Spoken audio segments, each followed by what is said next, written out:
السلام علیکم ناظرین، سلامتی ہو آپ پر جہاں بھی آپ ہوں۔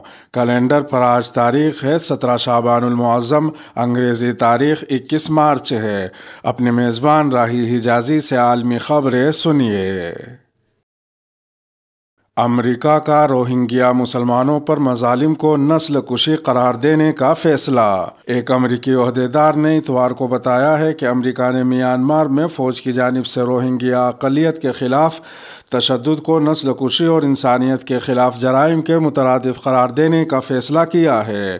سال 2017 سے اب تک بدھ مت کے پیروکاروں کی اکثریت والے ملک میانمار سے لاکھوں روہنگیا مسلمان فوجی کریک ڈاؤن کے بعد فرار ہو چکے ہیں اور یہ معاملہ دی ہیگ میں عالمی عدالت انصاف میں نسل کشی کے مقدمے کے طور پر زیر سماعت ہے۔ فرانسیسی خبر رساں ایجنسی AFP کے مطابق امریکی وزیر خارجہ انتھونی بلنکن پیر کو واشنگٹن کے ہولوکاسٹ میوزیم کے دورے کے دوران اپنے خطاب میں باضابطہ طور پر اس کا اعلان کریں گے، جہاں ملک کے سابقہ نام کا استعمال کرتے ہوئے برما کا نسل کشی کا راستہ کے عنوان سے ایک نمائش جاری ہے۔ انتھونی بلنکن نے گزشتہ سال دسمبر میں ملیشیا کے دورے کے دوران کہا تھا کہ امریکہ اس بات پر بہت تیزی سے غور کر رہا ہے کہ آیا روہنگیا کے ساتھ سلوک نسل کشی ہو سکتا ہے۔ واضح رہے کہ تقریباً 8.5 لاکھ روہنگیا افراد ہمسایہ ملک بنگلہ دیش کے کیمپوں میں مقیم ہیں، جبکہ اس برادری کے مزید 6 لاکھ افراد میانمار کی جنوب مغربی ریاست رخائن میں موجود ہیں۔ نوبل امن انعام یافتہ آنگ سان سو چی، جنہیں روہنگیا کیس میں ملوث ہونے کی وجہ سے انسانی حقوق کے گروپس کی تنقید کا سامنا کرنا پڑا تھا، اب نظر بند ہیں اور وہی جرنیل ان کے خلاف مقدمہ چلا رہے ہیں جن کا انہوں نے دی ہیگ کی عدالت میں دفاع کیا تھا۔ تکمیلی تلبینہ، طاقت، صحت اور شفا کے لیے سنت اور طب نبوی کا بہترین نسخہ ابھی آرڈر کریں۔ کم پیسے میں ہمارے ساتھ بزنس شروع کریں۔ بھارت بھر سے ڈسٹریبیوٹر بننے کے لیے کال کریں 8698242261۔ تکمیلی herbal health care Malegaon India. Israel کا IPU میں رہنا عالمی برادری کا دوہرا معیار ہے۔ کویتی قومی اسمبلی کے اسپیکر مرزوق الغنیم نے عالمی برادری کی جانب سے دنیا میں جاری تنازعات کے حوالے سے دوہرا معیار اپنانے کی مذمت کرتے ہوئے بین الپارلیمانی یونین یعنی IPU سے اسرائیلی وفد کو نکالنے کا مطالبہ کیا ہے۔ ہفتے کے روز انڈونیشیا کے دارالحکومت جکارتہ میں IPU کے ایک اجلاس سے خطاب کرتے ہوئے مرزوق الغنیم کا کہنا تھا کہ کویت کسی بھی قسم کے قبضے کا مخالف ہے۔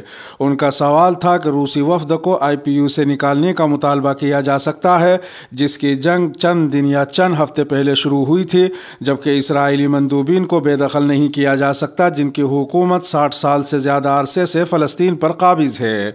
لہٰذا یہ ایک دوہرا معیار ہے جسے میں نہیں سمجھتا کہ IPU کے صدر قبول کریں گے۔ واضح رہے کہ کویت خطے کے بعض عرب ممالک کے برعکس اسرائیل کے ساتھ تعلقات کو معمول پر لانے کا سخت مخالف ہے۔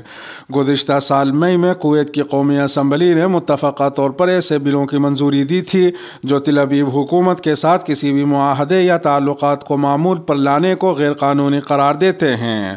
امریکی تھنک ٹینک واشنگٹن انسٹی ٹیوٹ فار نیئر ایسٹ پالیسی کے 2019 میں کرائے گئے ایک سروے نے ظاہر کیا کہ 85% کویتی اسرائیل کے ساتھ تعلقات کو معمول پر لانے کی مخالفت کرتے ہیں۔ کویت میں اسرائیل مخالف جذبات عروج پر ہیں۔ ستمبر 2020 میں متحدہ عرب امارات اور بحرین نے اسرائیل کے ساتھ معمول کے معاہدے پر دستخط کیے تھے۔ مراکش اور سوڈان نے بعد میں اسرائیلی حکومت کے ساتھ بھی اسی طرح کے معاہدوں پر دستخط کیے۔ فلسطینیوں نے ان معاہدوں کی مذمت کرتے ہوئے انہیں پیٹھ میں چھرا گھونپنے اور اپنے مقصد کے ساتھ خیانت قرار دیا تھا۔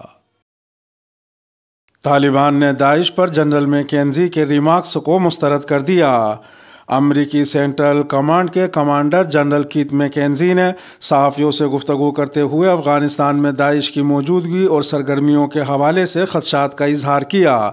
انہوں نے کہا کہ افغانستان میں داعش کے چند ہزار جنگجو ہیں اور انہوں نے سابق حکومت کے خاتمے کے بعد سے گزشتہ کئی مہینوں میں کچھ ہائی پروفائل حملے کیے ہیں۔ انہوں نے مزید کہا کہ جب طالبان نے پل چرخی اور پروان جیلیں کھولی تو داعش میں نئی توانائی آ گئی اور یوں اب وہ اس فیصلے کا نتیجہ بھگت رہے ہیں۔ طالبان حکمرانوں نے میکنزی کے ریمارکس کو مسترد کرتے ہوئے کہا کہ ملک میں داعش کے ٹھکانے دریافت اور تباہ کر دیے گئے ہیں۔ طالبان کے نائب ترجمان بلال الکریمی نے کہا کہ ایسے ریمارکس بے بنیاد ہیں۔ ان کے الفاظ میں یہ دعوے بے بنیاد ہیں اور اس کا کوئی ثبوت نہیں ہے۔ افغانستان میں داعش کی سرگرمیاں بند کر دی گئی ہیں اور کسی کو بھی عدم تحفظ پیدا کرنے کی اجازت نہیں دی جائے گی۔ ایک سابق فوجی افسر جنرل سمر نے کہا کہ امریکیوں کا ایک بار پھر افغانستان میں انٹیلیجنس کی موجودگی کا منصوبہ ہے، اس لیے وہ ایسے بہانے بناتے ہیں جبکہ داعش کا کوئی وجود نہیں ہے۔ اس سے قبل اقوام متحدہ نے اپنی ایک رپورٹ میں کہا تھا کہ ملک میں جیلیں کھلنے کے بعد داعش کے جنگجو 2000 سے بڑھ کر 4000 ہو گئے ہیں، تاہم طالبان حکمرانوں نے داعش کے بارے میں ایسے اعداد و شمار اور رپورٹس کو بارہا مسترد کیا ہے۔ سعودی عرب کی آئل کمپنی آرامکو پر حوثی باغیوں کا ایک بار پھر حملہ۔ سعودی عرب کی سربراہی میں یمن میں لڑنے والے عسکری اتحاد کا کہنا ہے کہ حوثی باغیوں نے سعودی عرب کے جنوب میں جیزان کے علاقے میں آئل کمپنی آرامکو کی تنصیبات پر حملہ کیا ہے۔ سعودی پریس ایجنسی SPA کا اتحاد کی طرف سے جاری بیان کے حوالے سے کہنا ہے کہ حوثی باغیوں نے الشقیق میں پانی صاف کرنے والے پلانٹ کو بھی نشانہ بنایا۔ بیان کے مطابق باغیوں کی جانب سے داغے گئے 4 ڈرونز کو یمن کے نزدیک تباہ کیا گیا۔ خیال رہے کہ اس خطے میں باغیوں کی جانب سے اکثر کارروائیاں کی جاتی ہیں۔ عسکری اتحاد کا یہ بھی کہنا ہے کہ زہران الجنوب کے بجلی گھر کو بھی نشانہ بنایا گیا ہے۔ اس سے پہلے رواں 10 مارچ کو سعودی دارالحکومت ریاض میں ایک آئل ریفائنری پر بھی حوثی باغیوں کی جانب سے حملہ کیا گیا تھا۔ اس ہفتے کے اوائل میں حوثیوں نے گلف کوآپریشن کونسل کی جانب سے 29 مارچ کے روز ریاض میں منعقد ہونے والے مذاکرات میں شامل ہونے کی پیشکش بھی ٹھکرا دی تھی۔ واضح رہے کہ سعودی عرب یمن میں بین الاقوامی طور پر تسلیم شدہ حکومت کے حق میں کئی ممالک کے مشترکہ عسکری آپریشن کی قیادت کر رہا ہے۔ یمن میں 2014 کے وسط سے حوثی باغیوں کے خلاف عسکری آپریشن جاری ہے۔ کینیڈا کی مسجد سے کلہاڑی اٹھائے حملہ آور گرفتار۔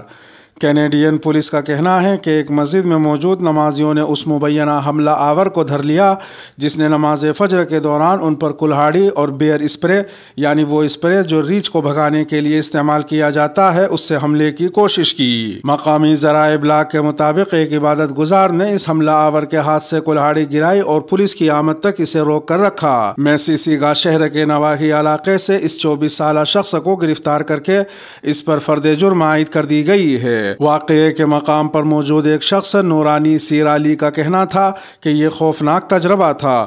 وہ ایک چیخ کی آواز سن کر پیچھے مڑے اور دیکھا کہ ایک شخص نے کلہاڑی اور بیئر اسپرے پکڑا ہوا ہے۔ حملہ آور یہ اسپرے 3 نمازیوں پر استعمال کرنے کی کوشش کر رہا تھا۔ انہوں نے کینیڈین اخبار کو مزید بتایا کہ جس وقت وہ اسپرے کر رہا تھا تب پہلی صف میں موجود لوگوں کو احساس ہوا کہ کچھ ہو رہا ہے۔ ایک نوجوان شخص پیچھے مڑا اور اس نے حملے سے قبل اس کے ہاتھ سے کلہاڑی گرا دی۔ عینی شاہد کے مطابق نوجوان نے اس مبینہ حملہ آور کو پولیس کی آمد تک پکڑ کر رکھا۔ مسجد کے امام ابراہیم ہندی نے واقعے پر حملہ آور سے متعلق ایک بیان میں بتایا کہ اس سے پہلے کہ حملہ آور نمازیوں کو نقصان پہنچاتا کئی لوگوں نے مل کر بڑی بہادری سے اسے روک لیا۔ پولیس نے گرفتار شخص کا نام محمد معیز عمر بتایا ہے جس کے خلاف 6 الزامات کی بنیاد پر مقدمہ درج کیا گیا ہے۔ ان میں ہتھیار کے ذریعے حملے کی کوشش اور نقصان دہ چیز سے لوگوں کی زندگیوں کو خطرے میں ڈالنے کے الزامات شامل ہیں۔ حملے کے مقاصد سے متعلق ابتدائی غیر یقینی کے بعد اب پولیس کا کہنا ہے کہ یہ حملہ ایک نفرت پر مبنی واقعہ تھا۔ کینیڈا کے وزیر اعظم جسٹن ٹروڈو ان بااثر شخصیات میں شامل ہیں جنہوں نے اس واقعے کی مذمت کی ہے۔ ان کا کہنا تھا کہ یہ واقعہ انتہائی پریشان کن ہے۔ کینیڈا کے وزیر اعظم نے اس مسجد کے نمازیوں کی بہادری کو بھی سراہا۔ ہتھیار ڈالنے کا سوال ہی پیدا نہیں ہوتا، یوکرین نے روس کا مطالبہ مسترد کر دیا۔ یوکرین نے روس کے ماریوپول شہر میں ہتھیار ڈالنے کے مطالبے کو مسترد کر دیا ہے۔ برطانوی خبر رساں ادارے روئٹرز کے مطابق یوکرین کا یہ رد عمل پیر کو سامنے آیا ہے۔ یوکرین کے تجارتی حوالے سے اہم ترین شمار ہونے والے شہر ماریوپول کے رہائشی محاصرے میں ہیں اور انہیں خوراک، پانی اور بجلی کی قلت کا سامنا ہے۔ یوکرین کی نائب وزیر اعظم نے کہا کہ ہتھیار ڈالنے کا تو سوال ہی پیدا نہیں ہوتا اور ہم یہ بات روسیوں کو پہلے ہی بتا چکے ہیں۔ یاد رہے ہے کہ اس سے قبل روس نے خوفناک انسانی تباہی کے خدشے کے تحت یوکرین کی فوج سے ماریوپول شہر میں ہتھیار ڈالنے کا مطالبہ کیا تھا۔ روس نے کہا تھا کہ ماریوپول شہر کا دفاع کرنے والے یوکرینی فوجیوں کو ہتھیار ڈالنے کی صورت میں محفوظ راستہ دیا جائے گا، جبکہ انسانی مدد سے متعلق راہداریاں روسی وقت کے مطابق پیر کو 10 بجے کھول دی جائیں گی۔ ایک مقامی گورنر نے تفصیل بتائے بغیر کہا کہ اتوار کو بھی ماریوپول شہر میں جھڑپیں جاری رہیں۔ دوسری جانب یوکرین کی نائب وزیر اعظم نے کہا ہے کہ اتوار کو یوکرین کے مختلف شہروں سے تقریباً 7,000 افراد کو نکالا گیا، جن میں زیادہ تر کا تعلق ماریوپول سے ہے۔ انہوں نے مزید بتایا کہ حکومت پیر کو ماریوپول میں مزید 50 بسیں بھیجے گی تاکہ مزید شہریوں کا انخلا ممکن بنایا جا سکے۔ دوسری جانب یوکرین کے صدر ولادیمیر زیلنسکی نے اتوار کو ویڈیو لنک پر اسرائیل کی پارلیمنٹ سے خطاب کیا اور اسرائیل کی جانب سے یوکرین کو آئرن ڈوم میزائل فروخت کرنے میں پس و پیش پر سوالات اٹھائے۔ ولادیمیر زیلنسکی نے کہا کہ ہر کوئی جانتا ہے کہ آپ کے میزائل ڈیفنس سسٹم بہترین ہے اور یہ یقینی طور پر ہماری مدد کر سکتے ہیں۔ ان کی مدد سے یوکرینیوں کی زندگیاں بچائی جا سکتی ہیں۔ اس کے ساتھ ہی خبروں کا اختتام ہوا۔ ویڈیو کو آخر تک ملاحظہ فرمانے پر شکریہ۔ ویڈیو میں کوئی چیز پسند آئی ہو تو برائے کرم لائک کے بٹن کو پریس فرما دیں۔ ملتے ہیں شام 8 بجے انڈیا کی خبروں والی اگلی ویڈیو میں، اور اگر آپ 8 بجے کے بعد یہ ویڈیو دیکھ رہے ہوں تو وہ ویڈیو آپ کی اسکرین پر نمودار ہو رہی ہوگی۔ تھم نیل پر ٹچ کر آج کی انڈیا کی خبریں بھی سن سکتے ہیں۔ اپنے میزبان راہی حجازی کو اب دیجیے اجازت۔ سلامتی ہو آپ پر جہاں بھی آپ ہوں۔